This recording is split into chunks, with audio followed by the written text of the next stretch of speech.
Eh bien salut à tous, j'espère que vous allez bien. On se retrouve ce soir dans une toute nouvelle vidéo et nous allons parler de patrimoine et puis notamment de l'église dans cette commune de l'Eure à Vexin-sur-Epte. Alors pourquoi nous allons nous retrouver à Vexin-sur-Epte? Eh bien parce que récemment un maire ainsi que son adjoint, je crois que c'est plutôt même son adjoint chargé de la culture, a expliqué qu'il souhaitait vraiment rénover les églises, mais qu'il fallait des contreparties. Il dit, eh bien, il faut ouvrir nos églises. Ouvrons nos églises et rock'n'rollisons-les. C'est-à-dire, eh bien, d'accepter des expositions un peu dégénérées, d'accepter, comme vous allez le voir, des escape games, d'accepter, eh bien, tout un tas de choses culturelles qui n'ont rien à faire dans une église. Tout ça pour rembourser les frais de restauration, les frais d'entretien de ces mêmes églises qui, bien souvent, ne servent presque plus au culte, puisqu'il y a beaucoup moins de monde qui vont à la messe chaque dimanche ou qui participent aux fêtes, à part des mariages, des baptêmes, etc. Mais c'est très inquiétant dans tous les cas de voir le niveau s'effondrer en France. C'est-à-dire, voilà, on ne respecte même plus sa propre culture, on ne respecte même plus l'Église catholique, on ne respecte plus le patrimoine qui est entre nos mains finalement, parce qu'ils en sont gestionnaires. Et encore une fois, vous allez dire, on se répète, mais ce n'est absolument pas notre faute si la République a décidé de voler notre patrimoine. Elle s'est engagée à les réparer, à les restaurer. De facto, elle s'est engagée également à respecter le lieu, à le respecter.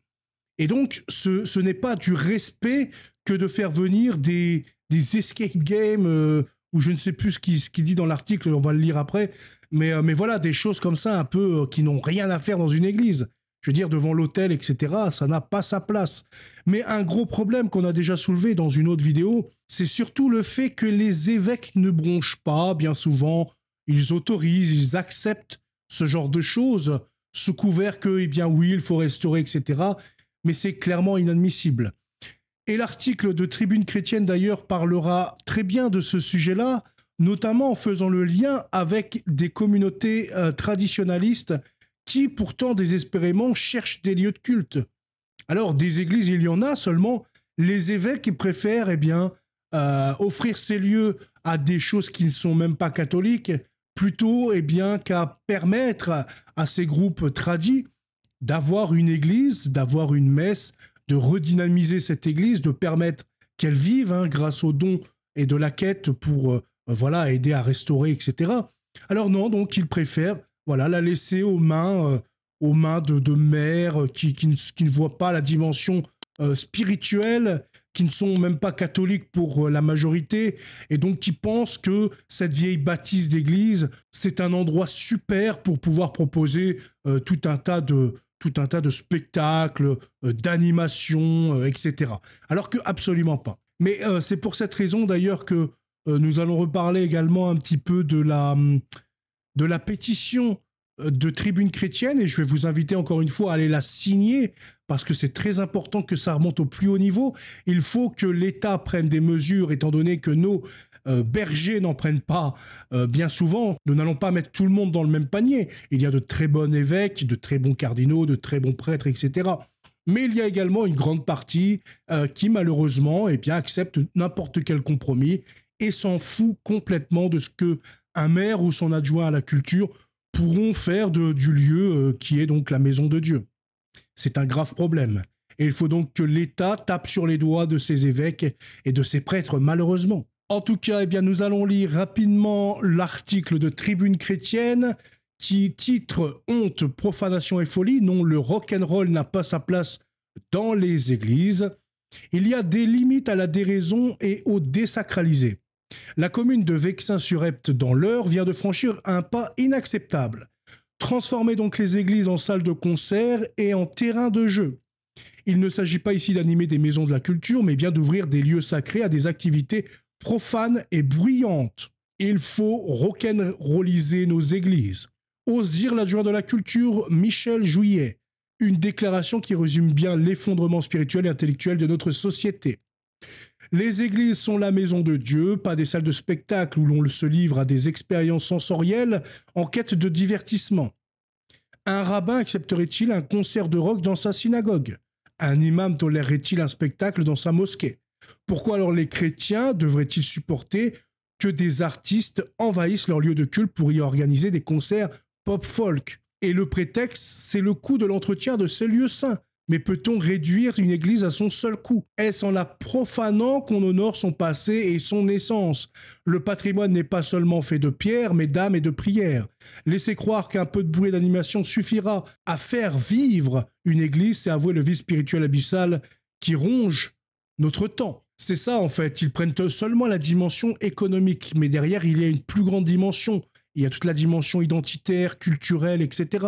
Et puis, si on accepte ce genre de choses, eh bien, en fait, on donne raison à tous ces médias, à tous ces partis, tous ces groupes, toutes ces associations anticléricalistes qui veulent qu'une seule chose, eh bien, désacraliser le sacré, qui veulent expulser Dieu de la France. On leur donne raison quand ils se moquent de Dieu, quand ils se moquent de nos églises. On leur dit, voilà, c'est open bar. Nous ne croyons même plus à notre propre religion. Nous abandonnons nos églises aux mains de spectacles infâmes, etc. Même nous n'avons plus cette dimension spirituelle. Donc, alors, on donne une mauvaise image, un mauvais signal. Le Parisien précise que l'évêque d'Évreux, Monseigneur Olivier de Cagny, tente de rassurer en affirmant que les activités devront être en accord avec l'esprit du lieu. Mais qu'est-ce qui reste de l'esprit du lieu quand l'hôtel devient une scène de spectacle et que l'enceinte sacrée se transforme en piste de jeu? Il y a là des limites à la compromission. Et comme on le disait, on en revient à ça avec les évêques qui laissent tout passer sous le prétexte que ça doit être en accord avec l'esprit du lieu. Alors que, comme on le sait, on a dû monter au créneau plusieurs fois concernant des concerts infâmes qui ont été autorisés par des évêques, soi-disant en accord avec l'esprit du lieu. C'était des concerts inoffensifs, sans aucun problème. Non, mais ne vous inquiétez pas, etc. On voit où ça mène. Le fait de dire, oui, mais si on accepte, c'est en accord avec le lieu, bien entendu, hein. On ne va pas accepter des choses dégradantes. Alors que si, bien entendu que si, on l'a vu et on a toutes les preuves pour l'affirmer. Donc, on ne fait plus confiance à ces évêques qui nous promettent eh bien que non, ne vous en faites pas, tout sera en accord avec la religion. Nous n'avons plus confiance en ça et nous refusons tout simplement de voir ce genre de spectacle dans nos églises, tout simplement. Certains diront qu'il faut vivre avec son temps, mais à quel prix? Celui du renoncement à la transcendance et au respect du sacré. C'est une pente dangereuse où le profane envahit le sacrum. Nous avons besoin de lieux de silence, de prière, de recueillement, pas de concerts tonitruants qui vident les églises de leur véritable essence. Ce n'est pas parce qu'une célébration annuelle semble peu que l'édifice perd de sa dignité. On ne restaure pas une église pour maximiser un profit, mais pour honorer Dieu, garder la foi vivante et offrir aux âmes un lieu de prière, même silencieuse. Tout sauf les tradis. Eh bien, c'est ce qu'on disait au tout début de vidéo, le fait que ces églises pourraient servir à des milieux traditionnalistes. Il y a pourtant des fraternités qui n'attendent qu'une chose, la reprise en main de paroisses et de leurs églises. Préfère-t-on la profanation à la tradition? Une très bonne question. Mes seigneurs les évêques, préférez-vous la profanation ou la tradition? Au bout d'un moment, il va falloir s'exposer publiquement et dire oui ou non. Au bout d'un moment, il va falloir publiquement affirmer ses convictions. Donc, préférez-vous la profanation, comme on peut le voir très souvent, ou la tradition? Il y a une hypocrisie généralisée derrière tout cela. On dit non aux tradis et on dit oui aux événements profanes qui dénaturent le caractère sacré de ces lieux. Cette contradiction soulève une question brûlante. Les évêques de France ont-ils vraiment mesuré les conséquences de leur politique? En refusant l'accueil de fraternités attachées à la liturgie traditionnelle, tout en ouvrant les portes des églises à des activités qui tournent le dos à leur vocation spirituelle, ils semblent cautionner une forme d'abandon silencieux. Et c'est bien le cas. C'est bien une acceptation d'un abandon de nos églises et de notre patrimoine et de notre Dieu. En ne s'opposant pas systématiquement à ce genre de profanation, eh bien, c'est la religion catholique tout entière qui en pâtit et qui en paye le prix. Où est donc la cohérence pastorale? Pourquoi cette sévérité envers ceux qui souhaitent faire vivre la foi dans le respect des traditions, alors que l'on tolère des usages de profanation? Cette situation interpelle le souci de communion et de fidélité à l'Église universelle. Est-il encore une priorité pour les pasteurs de notre temps? Ce sont beaucoup de questions à poser à Monseigneur d'Évreux d'ailleurs, hein. Je ne sais plus son nom. En tout cas, ce sont des questions légitimes à poser à nos pasteurs, hein, ceux qui sont censés diriger nos paroisses, nos diocèses, etc. Pourquoi acceptez-vous toujours ce souillement alors qu'en plus, c'est un excès de zèle. La loi ne vous autorise absolument pas à faire cela. La loi est claire sur la loi de la séparation. Elle explique bien que les lieux doivent servir à un usage religieux. Et pour autant, vous allez dans le zèle et vous contournez même la loi pour autoriser des fois des concerts infâmes, voire blasphémateurs, comme on a pu voir avec l'autre, là, je sais plus, Kenji, là, Keiji, où on a fait la vidéo à ce sujet pour monter au créneau. Donc en fait, vous allez plus loin que la loi, alors que la loi protège très bien déjà ces lieux. Encore, il n'y aurait pas de loi. Voilà, il n'y aurait aucune loi pour protéger, etc. Voilà, on pourrait dire, bon, les évêques essayent de minimiser pour éviter d'éventuels dommages plus graves.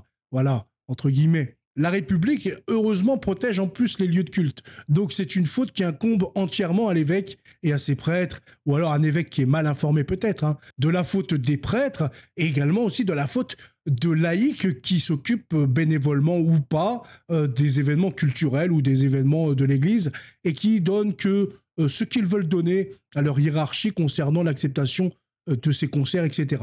Mais c'est aux évêques de veiller à faire attention quand même, parce que c'est eux qui, à la fin, donnent la décision finale.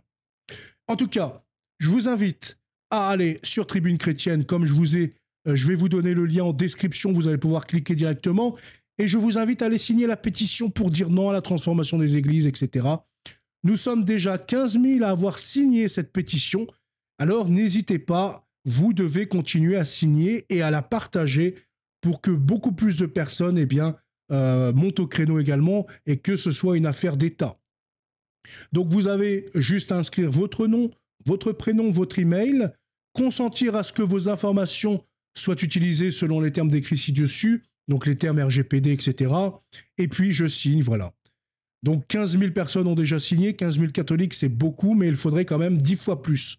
Il faudrait 1 million de catholiques ou 100 000 catholiques, 150 000, etc. Ça serait le minimum attendu pour ce genre d'initiative. En tout cas, je vous souhaite une très bonne soirée et à bientôt. Salut!